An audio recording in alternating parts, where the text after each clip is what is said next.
We know who's out. Now it's time to find out who's in. Athletes in Oceania look to move on to Madison.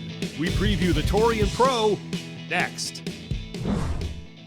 Hi, everybody. Welcome inside the Talking Elite Fitness Studios. I'm Sean Woodland with Tommy Marquez. Jeremy Austin will be joining us here in just a second as we take a look at the Oceania Semifinal, the Torian Pro. And the big story down here has to do more with who's not there than who is. No Tia, no Cara, no Ricky. And no Baden Brown. So 4 of the 6 qualifying spots from last year are gone.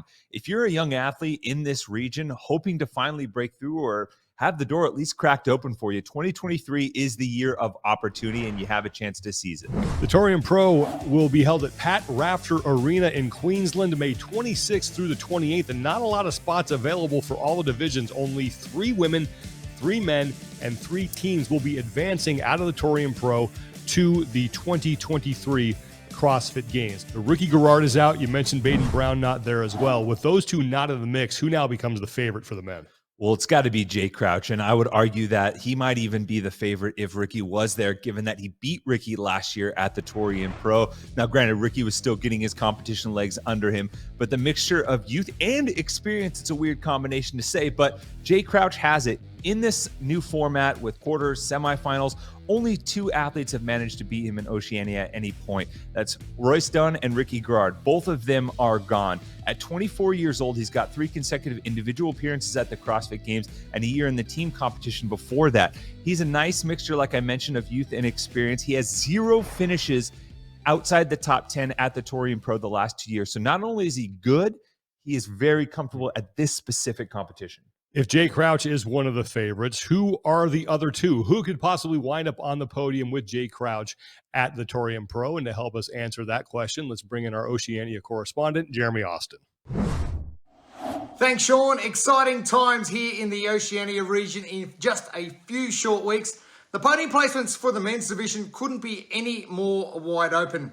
Out goes Ricky Garard, Khan Porter, Baden Brown and Royce Dunn from individual competition. And we are going to see some new representatives from the Oceania region in Madison, Wisconsin later this year at the CrossFit Games. One guy who has been knocking on the door recently and working really hard is Jake Douglas. His 4th place finish in the Oceania region this year in the quarterfinals, backing up a really good 5th place finish at the Torian Pro in 2022, has him well placed to make his first Games appearance.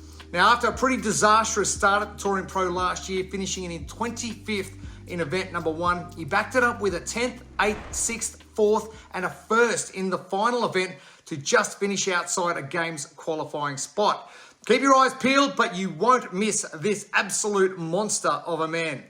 Another potential qualifier is young Kiwi New Zealander Bailey Martin. Now finishing 8th in 2021 and 6th last year at the Torian Pro, he comes in as the 8th place qualifier after the quarterfinals. Some up and down results at the Torian Pro last year had him working on some of his weaknesses, and now he's training really hard with his partner Marnie Sykes and the rest of the Torian Mayhem team in preparation for the semi-final in a few weeks' time. This former teen games athlete from 2017 looking to book his first start as an open competitor in Madison, and this could definitely be the year for him to break through. Some exciting times coming up for the Oceania region. I can't wait to find out who our top 3 men will be heading to the CrossFit Games this year. But let's see what happens. Back to you, Sean. Thank you, Jeremy, and big congratulations to Jeremy Austin, our in order, recently getting married. Jeremy, thank you so much for taking the time to file that report. We really appreciate it. Let's go over to the women's side. And the fact that neither Tia nor Cara are in this field absolutely changes the complexion of the women's competition. I mean, you think about it, that's 18 seasons worth of games experience that has now gone from this competition. And we've had Tia or Cara at the games every year since 2012. So a decade plus, and there's finally this massive absence. Last time something similar like this happened, we saw Ellie Turner kind of take control. I think there's another opportunity here. Who are now the front runners with both Tia Toomey and Cara Saunders out? Well, I think there's a combination of 2 athletes in particular, and the first one has got to be Jamie Simmons. Finally trying to get back from that injury in 2021 that really kind of derailed her for, I don't want to say 2 seasons. She wasn't quite her usual self last year, kind of getting back into the flow. And I think this is a great opportunity for her to get back on track. Spoke with her at Wodapalooza when she was competing with Gabby McGowan and Laura Horvath when they won that competition. She said she's starting to feel like herself. She's going to be back in a good way. She has been a top 5 finisher at in-person competition at every competition since 2018. So when she is at her best, she is one of the few athletes capable of winning a competition. Now, the other side of that is Ellie Turner. Like I mentioned, last time we had an absence, you talked about 2021 with Jamie Simmons. Well, Ellie Turner was the athlete that stepped up to the plate. And this is a chance for her to usher in the next generation of athletes for Oceania. Marked improvement in live competition, whether it's Rogue, the Games, or Wodapalooza. And one thing to note, this might be the last time we see her compete in Oceania. She has moved to the States, so with another year of living in the United States, she could apply for an exemption. This is an opportunity for her to lead the charge for the next group of young athletes in Oceania to kind of fill in the gap once we see Tia and Cara eventually step aside. I think most people would probably pencil those two in those 2 of those 3 spots going to the CrossFit Games. So that leads us to the question, who's going to be third? Well, there's a few different athletes I think that have a legitimate shot, but one that we actually had a chance to speak to earlier in the year, and that's Caitlin Van Zyl. So she showed up in a big way during quarterfinals, and I think she's kind of one of those athletes that, made an appearance as an individual, but she qualified through the Open during the sanctionals era.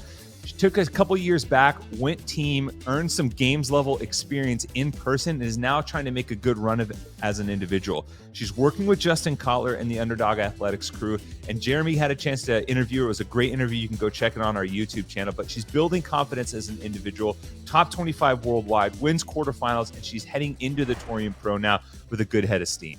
And 2 other athletes you probably want to keep an eye on there. Maddie Sturt and Laura Clifton certainly could be a factor as we get into the final day. Going to be an exciting competition all around. Only 3 spots for the men, the women, and the teams at the Torian Pro. And we will continue to cover the semifinals as we get closer on the podcast. You're going to want to check those out. You can follow us on Instagram, and if you see fit, support us on Patreon. Thanks so much for Jeremy Austin for joining us. Thank you for watching. For Tommy Marquez and Jeremy Austin, I'm Sean Woodland. We'll talk to you guys next time.